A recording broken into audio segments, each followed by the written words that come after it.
Enfermez-le. Les bourreaux ont demandé pourquoi l'enfermer. Et Nimrod a répondu froidement, enfermez-le le temps qu'on rassemble du bois. Nous allons brûler cet homme qui refuse nos divinités. Voilà les tyrans. Quand ils n'ont pas d'argument, ils se vengent avec le feu. Ils n'ont pour seule logique que la violence. Et Ibrahim a été jeté en prison en attendant son exécution. Nimrod donne l'ordre à ses ministres et à ses soldats. Préparez le feu. Un lieu est choisi pour le supplice. Pendant un mois entier, les gens ramènent du bois, tout ce qu'ils trouvent. Pourquoi? Pour brûler l'ami intime d'Allah. Dans les rues, les habitants crient de manière hystérique, brûlez-le, défendez vos divinités si vous êtes vraiment sincères. Et pour eux, rassembler du bois, ça devenait une offrande, un acte de dévotion pour leurs idoles. Ils sont en train de venger leurs idoles. Chaque morceau qu'ils apportent, ils le déposent pour leur Dieu. Ils en ramènent des montagnes entières pendant des semaines. Ils ramassent tout ce qui peut se brûler, jusqu'à avoir un tas énorme, grand comme un bâtiment. Certains crient, construisez un édifice, jetez-le dans la fournaise. Et enfin, ils allument le feu. Un feu si immense que personne ne peut s'en approcher. Un feu si chaud que même les oiseaux qui passent au-dessus tombent raides morts, brûlés par la chaleur.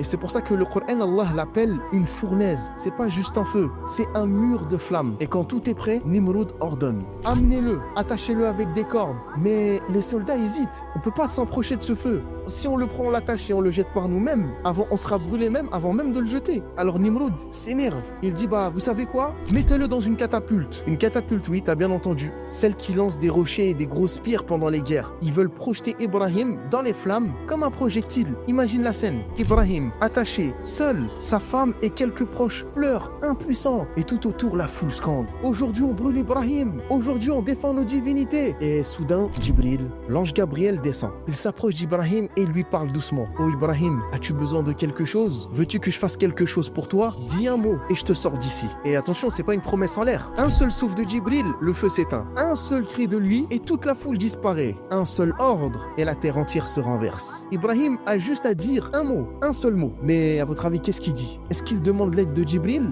Ou est-ce qu'il est lancé dans le feu directement? Et surtout, qu'est-ce qui se passe quand il tombe en plein milieu de cette fournaise géante? Un feu, pas n'importe lequel. Une vraie fournaise. Un brasier monstrueux allumé en plein milieu de la terre. Et tout le monde était là, oui, tout le monde. Les gens avaient quitté leur maison juste pour voir ça, juste pour voir ce spectacle. Sur une grande estrade bien installée, les notables regardaient la scène et tout en haut trônait Nimrod, ce tyran. Il attendait ce moment, celui où Ibrahim, l'ami intime d'Allah, allait devenir selon lui un exemple, un avertissement pour tous ceux qui oseraient défier ces faux dieux. Nimrod, ses ministres, sa cour, ils étaient tous là, fiers et arrogants. Même le père d'Ibrahim, Azar, était parmi la foule. Il regardait sa mère aussi présente. Son cœur à elle se serrait, mais elle pouvait rien faire, rien, juste regarder son fils qu'on allait jeter dans les flammes. Et les gens, ils attendaient l'instant décisif. Un silence lourd planait. Le ciel, l'univers entier semblait gronder. Mais personne ne pouvait intervenir. Personne, sauf Allah. Et tu sais quoi? Même les animaux, on raconte qu'ils essayaient d'éteindre ce feu. Jusqu'au plus petit d'entre eux, jusqu'au lézard. Oui, le lézard, dont parlent certains hadiths. Alors Nimrod a donné son signal. Le levier de la catapulte a été tiré et Ibrahim, l'ami intime d'Allah, a été projeté dans les airs, tout droit vers la fournaise, jusqu'à ce qu'il disparaisse aux yeux des gens. Et là, la parole d'Allah a résonné. Ô feu, oui,